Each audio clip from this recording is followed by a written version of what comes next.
सब चाहते हैं कि वो पढ़ लिख कर सरकारी सेवा में जाएं, बड़े अफसर बने, उन्हें वर्दी मिले और उस वर्दी पर स्टार लगे और वो स्टार उस वर्दी की और उस पद की गरिमा बढ़ाए, शोभा बढ़ाए।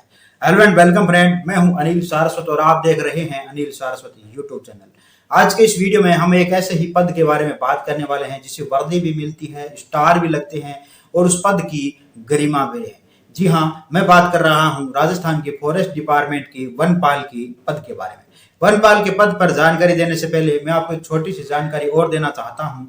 वो ये है कि हमारे कुछ साथियों के मेरे पास में मैसेज आए थे लगभग 4-5 दिन पहले कि कोई चैनल वाले हैं वो ये बता रहे हैं कि 48 घंटे के अंदर फॉरेस्ट डिपार्टमेंट दिल्ली का जो फॉरेस्ट गार्ड का जो रिजल्ट है वो जारी कर दिया जाएगा। तो मैंने उन साथियों को मैसेज किया था कि 48 घंटे में किसी भी सूरत में रिजल्ट जारी नहीं होगा। उस बात को लगभग 2 से 3 दिन व्यतीत हो चुके हैं, अभी तक कोई रिजल्ट नहीं आया है।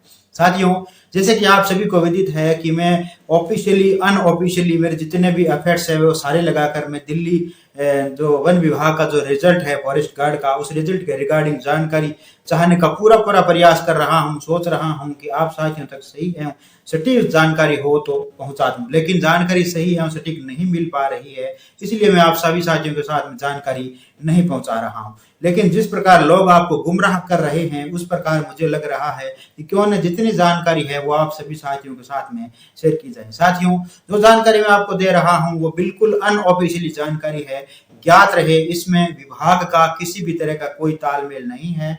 मैं अपने अनुभव से और जो मैंने जानकारी जुटाई है सूत्रों के हवाले से, उस जानकारी के आधार पर मैं आप सभी साथियों के पास साथ में थोड़ी भी वो जानकारी शेयर कर रहा हूं ताकि आपको कोई गुमराह ना करे, कोई आपको जो भ्रमित ना करे। साथियों, जो जानकारी मैंने जुटाई है उसके आधार पर लगभग महीना 1.5 महीना रिजल्ट है जो नहीं आने वाला है।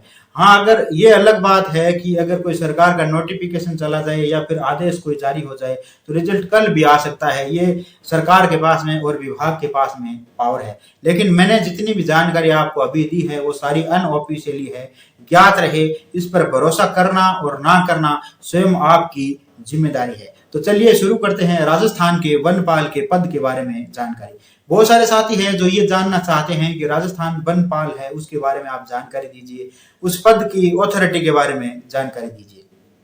तो हम बात करें राजस्थान वनपाल के पद के बारे में तो उससे पहले हम बात करेंगे कि इसके कार्य प्रणाली कैसी होती है वन विभाग की।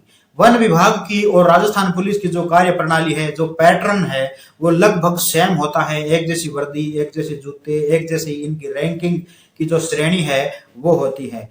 वनपाल का जो पद है वो लगभग 3री श्रेणी का पद है। उससे पहले फॉरेस्ट गार्ड आता है, वन रक्षक, उसके बाद में सहायक वनपाल और फिर वनपाल आता है। वनपाल को खाकी वर्दी मिलती है, पुलिस की जैसी वर्दी, पुलिस के जैसे जूते मिलते हैं। वनपाल को एक स्टार लगता है। वनपाल के पास में अनुसंधान करने का पावर है। अवैध कोई कब्जा करता है तो उसको हटाने का पावर है। वन विभाग की जमीन में कोई अवैध बुआई करता है या अवैध कोई कटाई करता है तो उसको सीज करने का, उस पर चालान करने का पावर है। गाड़ी को सीज करने का, गाड़ी को चालान करने का पावर होता है वनपाल के पास में। वनपाल के पास में बहुत सारे पावर होते हैं। अगर हम बात करें कि वनपाल के पास में गन अथॉरिटी मिलती है या नहीं मिलती है तो वनपाल है उसको गन नहीं मिलती है क्योंकि उसके पास में गन का पावर नहीं है। गन है वो बड़े ऑफिसरों को, बड़े अधिकारियों को मिलती है। हाँ, वो बात एक अलग है कि अगर कोई संवेदनशील इलाका हो और सरकार की ओर से उनको गन दे दी जाए तो वो बात एक अलग है। जहां तक है उनको संभव है उनको लाइसेंस भी जारी नहीं किया जाता। अगर उनको पर्सनली लाइसेंस जारी कर दे तो गन तो वनपाल पर्सनली भी रख सकते हैं, लेकिन सरकार है वो लाइसेंस भी जारी नहीं करती है। अब हम बात करते हैं कि वनपाल के अंडर में कितने व्यक्ति आते हैं, कितनी बड़ी साइट आती है। तो साइट और व्यक्ति कोई फिक्स नहीं है। जैसे कि 2 थाने हैं, एक शहर का और एक गांव का। शहर की जनसंख्या ज्यादा है और वहां पर क्राइम कम है तो वहां पर कम फोर्स होगी, कम पुलिस कांस्टेबल होंगे। और अगर गांव का क्षेत्र कम है और वहां पर क्राइम ज्यादा है तो वहां पर जो ऑफिसर है, जो कांस्टेबल है, जो सिपाही है वो ज्यादा होंगे। उसी प्रकार ही जो वनपाल है उसके क्षेत्र में जो कांस्टेबल आते हैं, सिपाही आते हैं, उसी आधार पर आते हैं कि अगर कोई साइट है जहां पर क्राइम ज्यादा है या साइट पर जैसे अवैध कटाई हो रही है या अवैध कब्जे हो रहे हैं तो वहां पर ज्यादा सिपाही होंगे। और जिस साइट में कम काम है या कम क्राइम है तो वहां पर कम आदमी की जरूरत होगी। ये कोई फिक्स नहीं है कि एक वनपाल के अंडर में कितने आदमी आते हैं, उनको साइट कितनी बड़ी मिलती है वो क्राइम के एरिया पर और काम पर निर्भर करता है। काम और क्राइम जितना होगा उतने आदमी ज्यादा होंगे। अगर कम क्राइम होगा तो कम आदमी वनपाल के अंडर में और उस साइड पर कम होंगे, और ज्यादा क्राइम होगा तो ज्यादा आदमी वो उनके अंडर में होंगे।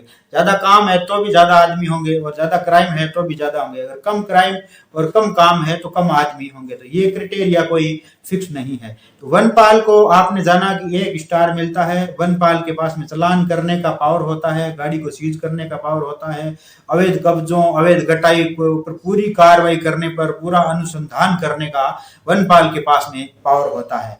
और वनपाल के बाद में अगर हम बात करें तो वनपाल के बाद में की जो रैंक होती है वो होती है रेंजर ग्रेड सेकंड, उनको 2 स्टार लगते हैं। उसके बाद में जो पद होता है वो होता है रेंजर ग्रेड फर्स्ट, उनको 3 स्टार लगते हैं। तो बाकी के वीडियो में हम इन दोनों पदों पर बात करेंगे। आज का ये वीडियो आपको कैसा लगा? अगर ये वीडियो आपको अच्छा लगे तो अपने फ्रेंड्स के साथ शेयर करिए, लाइक करिए और चैनल को सब्सक्राइब जरूर करिए। आप सभी साथियों का वीडियो देखने के लिए बहुत बहुत धन्यवाद।